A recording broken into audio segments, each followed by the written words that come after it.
You can share those things with me, and you can tweet them or share them with me on the social media. And I have my list here as well. So again, 3 things you want to achieve, accomplish, and or acquire.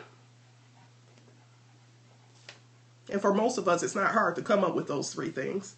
And next to those 3 things, I want you to write down just one emotion that you feel like you're going to experience when you do achieve, accomplish, or acquire those things.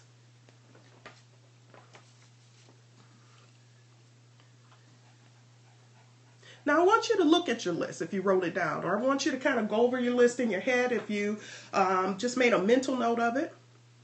And I want you to now, as you look at those 3 things or consider those 3 things that you wrote down, I want you to cross those 3 things out. Cross them out.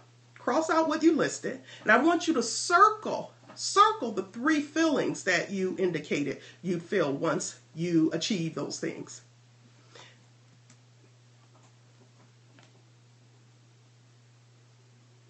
Now, the purpose of me doing that, what I want to share with you today, the seed I want to plant in today's Transformation Tuesday, is that it's not the things, it's not the accomplishment, it's not the achievement, it's not the acquisition of things that motivate us. It's the feelings, it's the emotions that we believe those things will bring us that drive us to achieve, accomplish, or acquire. Now, think about some of the things you've previously achieved. Think about some of the things that you've previously accomplished or acquired, that you convinced yourself you'd be, over the moon when it happened. And maybe it was your desire to be in a relationship, to earn more money, maybe to travel, whatever those things were. It wasn't the occurrence of those things that put you in a feel-good state. It's your feelings that you experience when these things happen that had you feeling all great inside. Now, the problem is that we've been so conditioned. You think about it. We've been conditioned to attach our feelings to things. And the problem with that is that things never, ever, ever maintain your good emotional state. So think about how soon after you get that new car, that new home, that new boyfriend, that new job, how soon after going on that dream vacation did the excitement about those feelings fade, and you found yourself looking to acquire a better car, a better job, more luxurious home, plan the next vacation, maybe even find a better boyfriend. Now, this tendency we have that we've all been guilty of, myself included, reminds me of the age-old question: what came first, the chicken or the egg? So what comes first? Your acquisition, your achievement, your accomplishment of something, or your excitement? Which of those come first? And we have been, like I said, conditioned and fooled to believe that it's the acquisition, achievement, or accomplishment or something that has to come first before we can feel good about ourselves. In chapter 2 of Bloom, 7 Steps to Personal Transformation, I talk about the mentality. How many of you have been guilty of ever saying, I'll be happy when? And that when can be, when the kids leave home or when I'm making more money or what have you. The problem with that I'll be happy when mentality, or I call it a when-tality, is that when never comes. I liken it to a sign at a bar. If you've ever been at a bar and they had a sign that says free beer tomorrow. So you come back the next day and the sign says free beer tomorrow. And you go back the next day and the sign says free beer tomorrow. Tomorrow never comes. So in this regard, we have to change and shift that belief, that tendency we have to believe that we have to acquire, achieve, or accomplish these things before we can get into those feel-good states. Think about people who are passionately working toward their goals. I consider myself in that category. When I tell you guys I was up most of the night writing and just really planning some things out and what I want to achieve over the next 12 months. And it's not that I'm doing that begrudgingly or I am despondent or depressed when I'm working at doing those things. People who are really passionately pursuing their goals are doing so with passion. They're tapping into the feeling of passion long before their goals ever happen. So they feel excitement, satisfaction, and passion way before the acquisition, accomplishment, or achievement comes.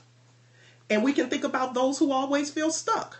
We have those people in our lives. We see those people every day. But those who always feel stuck are always stuck because they always feel stuck. I'm going to say that again. Those people who are always feel stuck are always stuck because they always feel stuck. So the key word there is feel. We aren't jealous of what others have. We are envious of the happiness, joy, freedom we believe they experience because of the things they have. Now think about that. Oftentimes, and it's just a human condition, we may feel jealousy or envy, or I wish I could experience the relationship that person has, or I wish I could experience living in the home that that person lives in. It's not those things that person has. It's the feelings. Why is it that you wish you had that? Because it's the feelings you believe that person is feeling because of that new relationship, passion, or living in that new home, satisfaction and contentment. The wonderful thing, however, about emotions and feelings is that we have the ability to tap into whatever emotion we want to at any given time, even in the absence of those things being present. So let's look at some of the 3 things that some of you guys sent in to me. One of today's listeners sent her list last night, and her 3 things: better health and weight loss. And she believed it would make her feel overjoyed. Financial success as an entrepreneur. She believed it would make her feel ecstatic. Home ownership. She believed it would make her feel peaceful. Another of Transformation Tuesday listeners, messaged me this morning. Financial stability is what she saw, because she believed it would give her freedom. Following her purpose, because it would give her excitement. Getting married, she felt it would make her feel blessed. My 3 things were to expand my speaking and writing platform, because I believe it will make me feel proud. Pay off my student loans, because I believe that will give me a sense of freedom. Acquiring beachfront property is a goal I have, preferably in the islands, because I believe it will give me a sense of peace. I believe it will give me a sense of peace.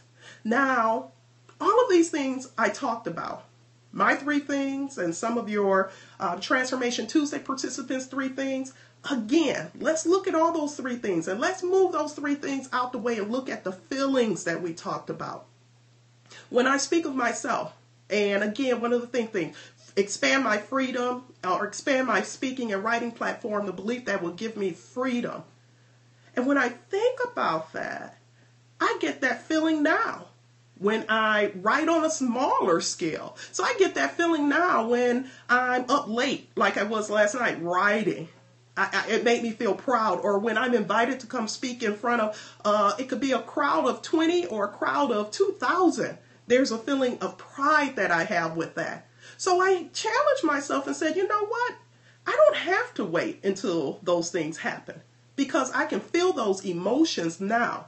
And the key thing is, what I want you guys to understand is that when you get yourself in that emotional state, that feel-good emotional state, and you start experiencing whatever those freedoms, feelings are that you want, be it pride or freedom or ecstasy or joy, you attract those things in your life so much sooner than you ever would if you're sitting around jealous or feeling despondent or depressed that it's not happening fast enough. And I'm a true believer of this because I've experienced it. There's been many times in my life where I had to shake myself and say, okay, stop with feeling that you have to have all of these things now, because you can tap into the emotion that you want to experience at this moment. And as soon as I tap into that emotion, I am able to start attracting more of those things in my life.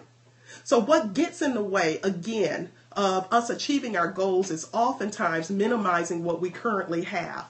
How often have you heard people describe their current state as little? You know, I run a little business, or I only lost 5 pounds, or she only had 10 people sign up for her seminar. Never minimize. Don't ever minimize where you are because it's not where you want to be. And this is a tendency many people have. Again, never minimize where you are because it's not where you want to be. So I self-published my first 2 books, even though it was my desire, and it's still my desire, to be published with a major publishing house. hay house preferably. But just this weekend, and it's happened over the years, I received an email from a woman who received my first novel that I wrote over 10 years ago. And she, in this email, was just telling me how she couldn't put it down and how she finished it before the weekend was over. And it gave me that sense of pride. Last night I was going through old pictures and came across a picture of my first home that I moved into when I was in Detroit.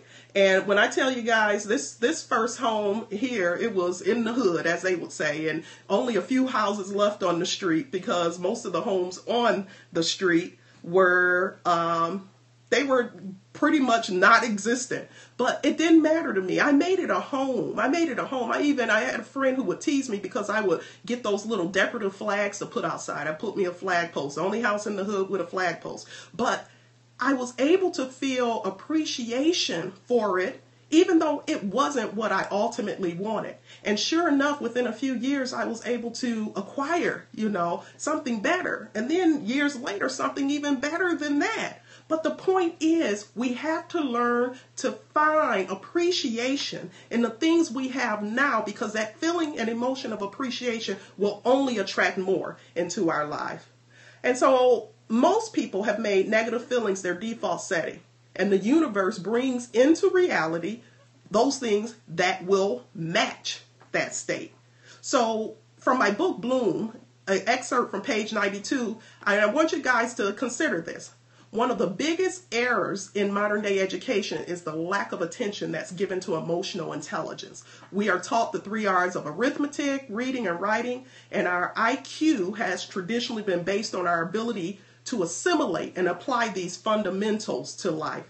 And most of you may believe, because I believed for a long time, that a person's IQ is the best determinant of their success in life, when in reality, it's, and this has been discovered over the last 2 decades, new research proves that it's a person's emotional intelligence, their ability to navigate and direct their feelings, that has more of a bearing on their success in life than their IQ. So to just go over some of the steps: change your emotional set point. Make joy, bliss, satisfaction, passion, ecstasy, excitement your default setting. When you find yourself out of those feel-good feelings, get yourself back in there, because inevitably we all will find ourselves, frustrated, or boredom, or jealousy, or envy, or, frustration, as I said. But immediately do a body scan. Do a body scan every day. When you wake up in the morning, scan your body and say, okay, what am I feeling? And if it's not a feeling that matches what it is you want to attract in your life, then change your default setting right then and there. Tune into a feeling that is more, is going to represent and exemplify what it is you want to attract in life. It's the quickest way to get from where you are to where you want to be. Trust me, guys. I know this isn't information we were taught before, but I know firsthand that it works. Another step is to never minimize where you are, because it's not where you want to be, and I just discussed that. So nothing you do is little. Don't talk about the little business you run or the little foundation that you started. Take that qualifier out of there. Don't minimize it. Don't minimize it. Thirdly, find something you can appreciate in everything you do. If you can get into the feel-good state first, you will inevitably start attracting the things that reflect and will maintain that emotional state. So get into the feeling first. What came first? The emotions or the acquisition? I'm here to tell you guys, it's the emotions. It's the feelings. It's not about the I'll be happy when. It's I'm happy now, and the when will come. So I guarantee you guys, when you do this on a consistent basis, things will enter into your reality that will match those feelings. So again, when you're depressed, despondent, jealous, or envious, things will enter into your reality that will match those feelings. The bottom line is the feeling and emotional needs come first, and the reality is sure to follow. I hope you guys have gained some great information here, and please go out there and put this stuff to use, because and share with me your just experiences as you start to see things entering your life once you change this default setting.